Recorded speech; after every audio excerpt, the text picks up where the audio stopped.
Olá, meus queridos, mais uma vez nós estamos aqui para refletirmos. E a reflexão de hoje é sobre essa frase: errar é humano? É uma pergunta. Então, esse é um chavão popular que provavelmente foi inventado por alguém que vivia cometendo erros. Serve apenas para justificá-los. Imagine dizermos para um piloto de avião ou para um cirurgião cardíaco que errar é humano, principalmente se formos o passageiro ou o paciente. Na verdade, a maioria dos erros que cometemos é por falta de conhecimento do que estamos fazendo ou por distração.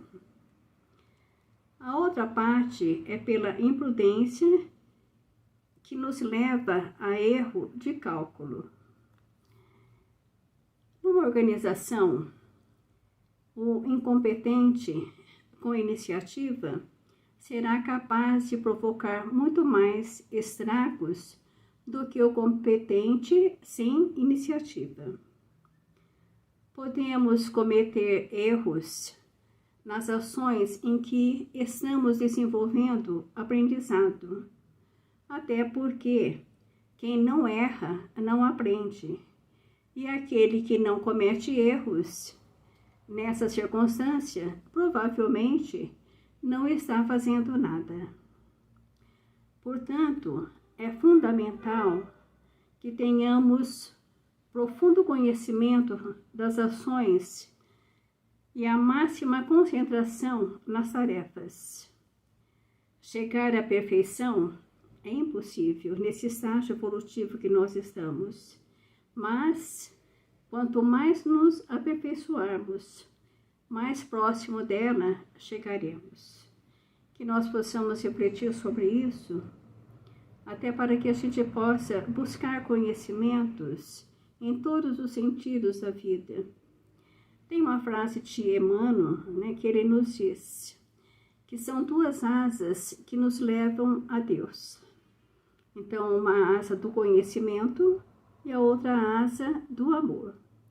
Então, que é muito importante nós termos essa asa, nessas duas asas equilibradas, né? Porque não adianta nada nós termos muito amor em nossos corações se nós não tivermos conhecimento nenhum, né? Então, e sabemos também, como também nos diz Jesus, que é o conhecimento que nos liberta do sofrimento, né? Então, que nós possamos estar buscando conhecimento em todos os sentidos da vida, até para que a gente possa ir ampliando o nosso nível de consciência, né? Que é muito importante para o nosso crescimento espiritual.